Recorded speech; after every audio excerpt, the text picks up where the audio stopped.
আমার গল্পপ্রিয় কলিজার বন্ধুরা, আমি মহারানী তিন্নি চলে এসেছি নতুন গল্প নিয়ে। আজকের এই গল্পটি শুনলে তোমাদের দাঁড়িয়ে যাবে, তাই গল্পটি শোনার আগে অবশ্যই হেডফোন ব্যবহার করো। তাহলে চলো আজকের গল্পটি শুরু করি। বন্ধুরা, আমি তোমাদের প্রিয় আরভি আপু। আজ আমি তোমাদের জন্য নিয়ে এসেছি নতুন একটি গল্প। আশা করি আজকের গল্পটি অনেক মজাদার হবে, তাই গল্পটি শোনার আগে অবশ্যই হেডফোন ব্যবহার করো। তাহলে চলো আজকের গল্পটি শুরু করি। ভার্সিটি লাইফের শুরু থেকে অনেক বছর ধরে গ্রামে যাওয়া হয়নি। এর মধ্যে পড়াশোনা শেষ করে 2-4টি চাকরি পাল্টেছি। কয়েক মাস আগে বিয়েও করে ফেলেছি। ছোটবেলা থেকেই মফস্বলের মাটির সোদা গন্ধ আমার প্রিয়। একসময় স্কুলের ছুটি শেষ হয়ে গেলেও মায়ের কাছে আরো 2-4 দিন থাকার বায়না ধরে কান্নাকাটি করতাম। শহরে ঘিঞ্জি পরিবেশ, দূষিত আবহাওয়ায় একসময় দম বন্ধ হয়ে আসত। বড় হবার সঙ্গে সঙ্গে কেমন করে যেন বাতাসে সিসার গন্ধকে আপন করে নিতে শিখলাম। গ্রামে বাবার বসতভিটা বলে যে কিছু আছে তা ভুলেই যেতে বসেছিলাম। হঠাৎ ছোট চাচার চিঠি পেয়ে অতীতের সব স্মৃতি মনে পড়তে লাগল।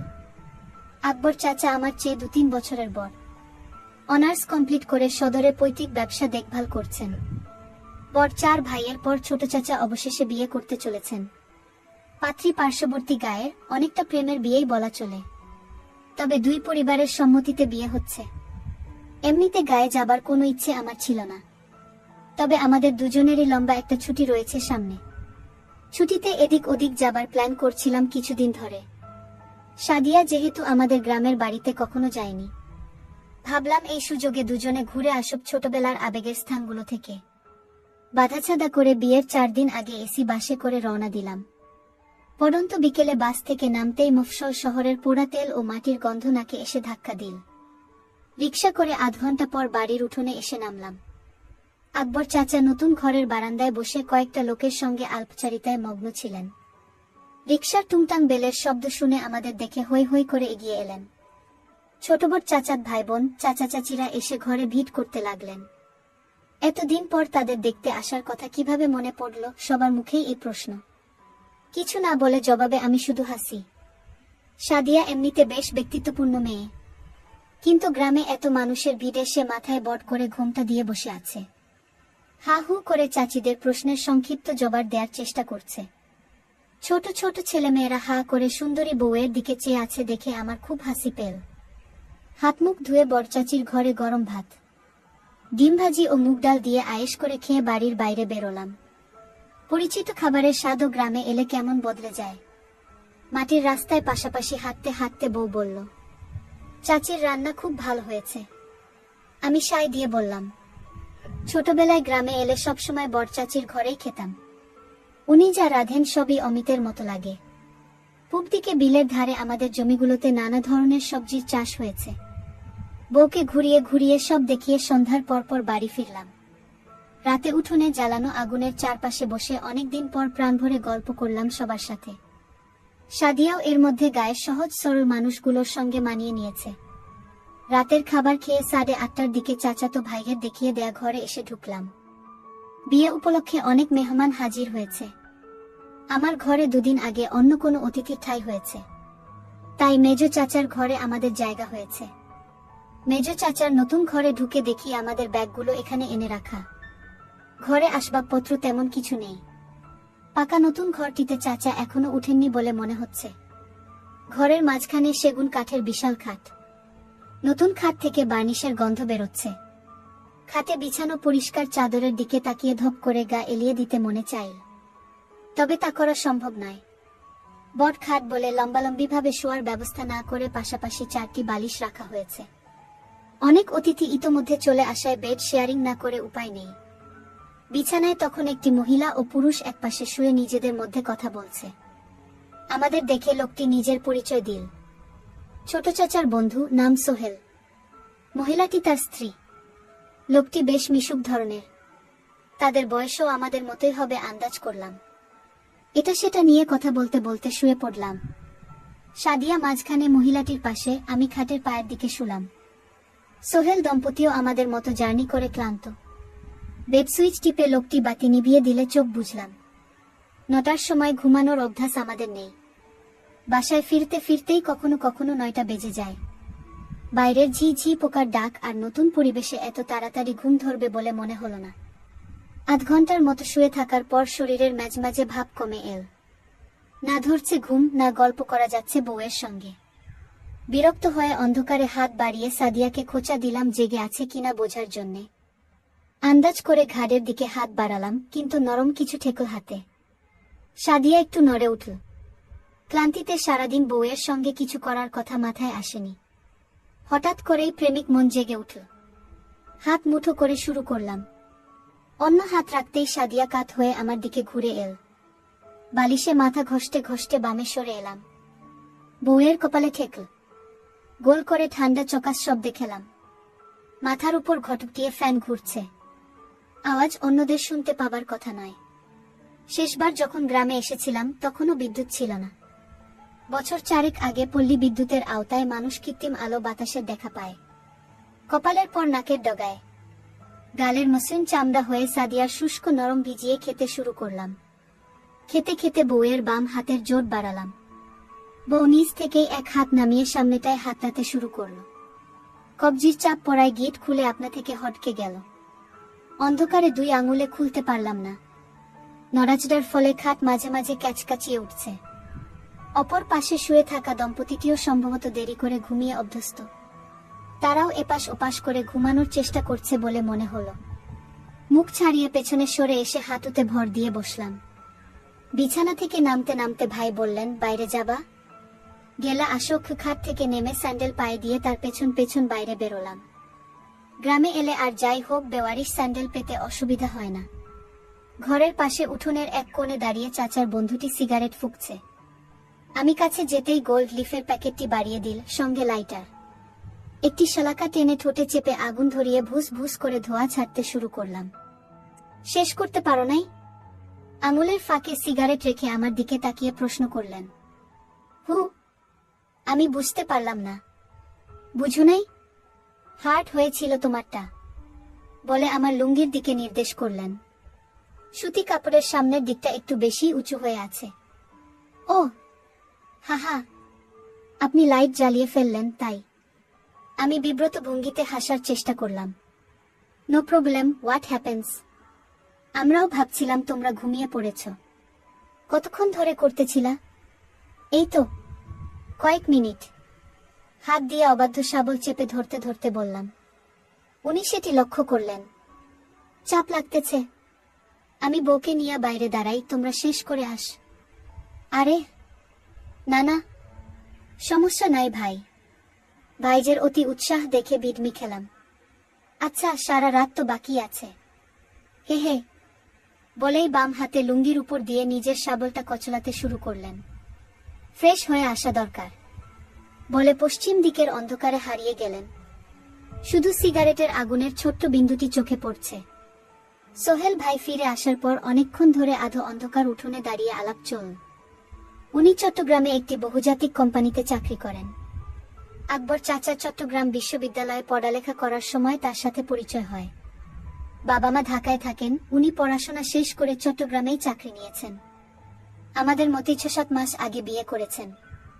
তবে আমাদেরটি প্রেমের বিয়ে হলেও তাদেরটি পারিবারিকভাবে হয়েছে। সোহেল ভাই আমাদের চেয়ে কয়েক বছরের বড়, তবে উনার স্ত্রী আমার চেয়ে বয়সে ছোট। কথা বলতে বলতে দুজন বেশ সহজ হয়ে এলাম। কেউই কিছুক্ষণ আগের বিব্রতকর পরিস্থিতির কথা আর তুললাম না। সিগারেট শেষ করে বাথরুম হয়ে কলে ঠান্ডা পানিতে হাত মুখ ধুয়ে নিলাম। সোহেল ভাই বললেন ওরা হয়তো লজ্জা পেয়ে আসছে না। আমার হাতে সিগারেটের প্যাকেট আর লাইটার দিয়ে ভেতরে গিয়ে নিজের স্ত্রী আর সাদিয়াকে ডেকে নিয়ে এলেন।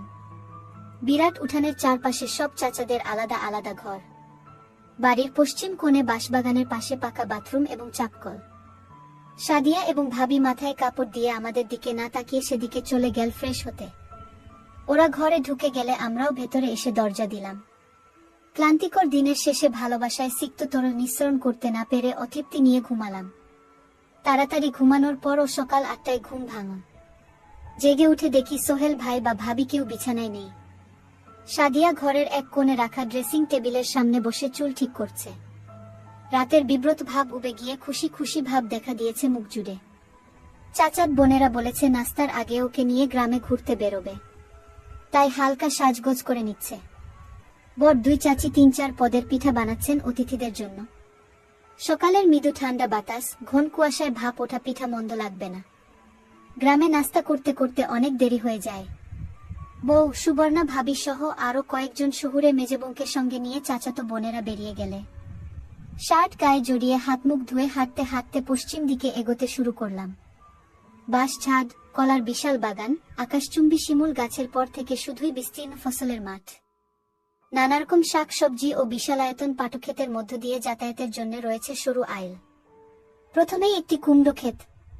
এখানে এসে হাঁটা থামিয়ে সামনে পেছনে খুব মনোযোগ দিয়ে লক্ষ্য করলাম, কেউ নেই। মিনিট 5 পর দ্রুত পায়ে কারো আসার শব্দ পেলাম। হ্যাঁ, লুনাই আসছে। আমাকে দেখে দূর থেকে চকচকে দাঁত ভাসিয়ে হেসে দিল। রবিন ভাই, কেমন আছো? কাছে এসে দাঁড়ানোর পর প্রথম প্রশ্ন। আমি ইতিবাচক জবাব দিয়ে কুশল বিনিময় সমাপ্ত করলাম। ছোটবেলায় লুনাকে শেষবার দেখেছি। কয়েক বছরে গায়ে গতরে অনকে বেড়ে উঠেছে। সাদালো কাট কামিজে বেগুনি পলকা ডট ডিজাইন, ওপর থেকে সরিয়ে গলায় পেঁচিয়ে নীল।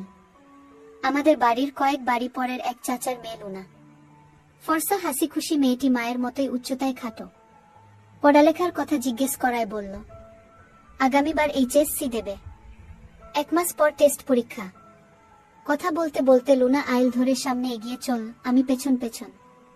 সোহাগ কোথায় তা জিজ্ঞেস করায় বলল সে জানে না। হাঁটতে হাঁটতে কয়েকটি জমি পেরিয়ে একটি পাটক্ষেতের সামনে দিয়ে যাবার সময় হঠাৎ থেমে 10 ফুটি মোটা মোটা পাটগাছগুলো দুহাতে সরিয়ে ভেতরে এক পা রেখে লুনা পেছন ফিরে বলল, এই দিক দিয়ে আসো রবিন ভাই। চারদিকে আরো একবার তাকিয়ে দুরু দুরু বুকে লুনার পেছন পেছন পাট সরিয়ে ভেতরে ঢুকে পড়লাম। 4-5 কদম যেতেই দেখা গেল পাট কেটে সরু পথ তৈরি করা আছে। হাঁটতে হাঁটতে ক্ষেতের মাঝখানে পৌঁছে দেখি বেশ খানিকটা পরিষ্কার জায়গা। আশেপাশের লম্বা পাট খোলা জায়গার উপর ঢলে পড়ায় সরু গলি বা চট বিছানো এই জায়গাটুকু উঁচু কোনো স্থান থেকেও কারো নজরে পড়ার কথা নয়। স্যান্ডেল খুলে লম্বা করে পাতা চটের উপর দাঁড়িয়ে তার উপর ফেলে দিল লুনা। আমার তাড়াহুড়ো দেখে লুনা খিলখিলিয়ে হেসে ফেল। আমি যে খুব একটা পাগল মানুষ তা নয়, কিন্তু গ্রামে এলেই পুরানো বন্ধু বান্ধবদের সঙ্গে দেখা হয়ে যায়। কাল রাতে সোহাগের সঙ্গে দেখা হল কয়েক বছর পর। দেখা হবার পর থেকেই মেয়ে মানুষ নিয়ে রসালো সব গল্প করতে শুরু করলো। গ্রামে সবসময় 2-4টে মেয়ে থাকে যারা একটু সাহসী হয়। পুটিয়ে ফেলতে পারলে এদের নিয়ে মন ভরে। শহুরে কোনো ব্যাঙ আমি গ্রীষ্মের ছুটি পেলেই গ্রামে চলে আসতাম। সারাদিন বনে বাদাডে ঘোরাঘুরি, কাঁচা পাকা নানান জাতের ফল খাওয়া আর কাছের দূরের চাচাত ভাই বন্ধুদের সঙ্গে ঘুরে বেড়ানোই ছিল কাজ। কাঠফাটা গরমে বাড়ির পূব পাশের নদীতে ছেলেরা সাঁতরে বেড়ায়। আমি পাড়ে বসে মগ দিয়ে পানি ঢেলে গোসল করি। সেবার সাঁতার শিখ বলে জেদ চেপে গেল। জিন্স প্যান্ট আর গেঞ্জি গায়ে পানিতে নেমে হাবুডুবু খেলাম। বন্ধুরা বল, এরকম ভারী কাপড় চোপড় নিয়ে সাঁতার কাটা যাবে না, এসব খুলে পানিতে নামতে হবে। ছেলেরা সবাই লুঙ্গি গুটিয়ে কাঁচা বেঁধে সাঁতার কাটে। লুঙ্গি পরার অভ্যাস আমার ছিল না। শহরে বড় হওয়ায় ছোটবেলায়ও কারো সামনে উন্মুক্ত হতে পারতাম না। সেদিন দেখা গেল জিন্স না খুলে সাঁতার কাটা সম্ভব হবে না। জেদ চেপে যাওয়ায় গেঞ্জি প্যান্ট খুলে নদীতে ঝাঁপিয়ে পড়লাম। নাকানি চুবানি খেতে খেতে প্রথম দিনই পানিতে ভেসে থাকার কৌশল অনেকটা আয়ত্ত করে ফেললাম। পাড়ে এসে উঠার পরপর ঘাটে দাঁড়ানো কিশোরী মেয়েরা আমাকে দেখে মুখ টিপে হাসতে শুরু করল। এত বছরে আমাকে কাপড় ছাড়া গোসল করতে দেখেনি কেউ। আজ সাঁতার কাটার লোভে দিগম্বর হয়েছি বলে বয়স্ক চাচিরাও কৌতুকপূর্ণ চোখে তাকান। কাপড় পরে বাড়িতে ফিরে আসার পর দুপুরে ভাত খেতে খেতে মেয়েদের হাসাহাসির কারণ বুঝতে পেরে নিজেকে আস্ত গাধা বলে মনে হলো। 2-1 বছর আগেও আমার বয়সী ছেলেপেলেরা গায়ে পানিতে ঝাঁপাত। আগমনের পর সবাই কাঁচা বাঁধা শুরু করেছে। আমি সেটি খেয়াল না করে লোমে ঘেরা চিমসানো মেয়েদের সামনে পড়ায় তারা এভাবে হেসেছে। খাওয়া দাওয়া যেমনি বড় চাচির ঘরে করতাম, রাতে ঘুমানোর বেলায়ও এঘর ও ঘরে বন্ধুদের সঙ্গে থাকতাম। সেদিন রাতে বিছানায় শুয়ে 4 জন গল্প করছি। কথায় কথায় সোহাগ সাঁতারের কথা তুলল। বলল, কালো আমার উন্মুক্ত হয়ে পানিতে নামা উচিত। এ কথা বলার কারণ হলো আবারও মেয়েদের সামনে আমাকে হাসির পাত্র হতে দেখা। আমি প্রতিবাদ করে বললাম, বাচ্চা থেকে বুড়ি সবাই যেভাবে আমার দিকে তাকাল, তাতে আর কখনোই প্যান্ট ছাড়া তাদের সামনে পড়তে চাই না। খোকন নামের ছেলেটি বিছানার অন্য পাশ থেকে বলল। আমার দেখে মেয়েরা হেসেছে। খোকনের কথার পিঠে সোহাগ জিজ্ঞেস করল, আমারটা দাঁড়ায় উকি না। ইতস্তত করে বললাম, মেয়েদের নিয়ে চিন্তা ভাবনা করলে লম্বা আর শক্ত হয়। খোকন জানতে চাইল আমি কাজ শুরু করেছি কিনা। প্রথমে ওসব ব্যাপারে কথা বলতে চাইছিলাম না, কিন্তু ওদের জোড়াজুড়িতে মাঝে মাঝে হাতের কাজ করার কথা বললাম। হাতের কাজ শেষ হলে যে অস্বাভাবিক আনন্দ দেহ ঠান্ডা করে দেয় এ ব্যাপারেও বললাম। খোকন জিজ্ঞেস করলো, পক্ষী ও দাঁড়ালে এটি দিয়ে কিভাবে মেয়েদের সঙ্গে ধুপুর ধাপুর কি করতে হয় তা জানা আছে কিনা। আঞ্চলিক নামের ব্যাপারে পূর্বে কোনো ধারণা ছিল না, তবে ইচটে পাকা বন্ধুর বাসায় ভিসিআরে ভিডিও দেখে ভালো ধারণা অর্জন করেছিলাম। বন্ধুটি বাবার মুভি কালেকশনের মাঝে কতগুলো ওই টেপ পেয়ে যায় এবং ঘনিষ্ঠ 2-3 জনকে দেখার সুযোগ দেয়। খোকনকে বললাম, ধুপুর ধাপুর কি করার পদ্ধতি জানা থাকলেও কখনো করার সুযোগ হয়নি। শুনে ওরা অন্ধকারে কিছুক্ষণ মুখ চাওয়াচাওয়ি করল। খোকন বলে উঠল, কাইলকা দুপুরে আমাগোলগে আইবা গোছল কইরা, তোমারে মজার জিনিস দেহামু। আপনার বউ কই রবিন ভাই? শক্ত কাপড়ের প্রশ্ন শুনে কল্পনা থেকে বাস্তবে ফিরে এলাম। বাড়ির মেয়েদের সাথে ঘুরতে গেছে মনে হয় বলতে বলতে টেনে তুলতে শুরু করলাম। লুনা হাত উঁচু করে তুলে ধরে সাহায্য করল। আপনার বউ নাকি খুব সুন্দর, আমারে দেখাইবেন না? ডান হাত পেছনে এনে দিয়ে লুনা জিজ্ঞেস করল। হু, আজকা আইসা পইডো বিকাল কইরা, আলাপ করাইয়া দিমুগ। কাপা ধরা গলায় জবাব দিলাম।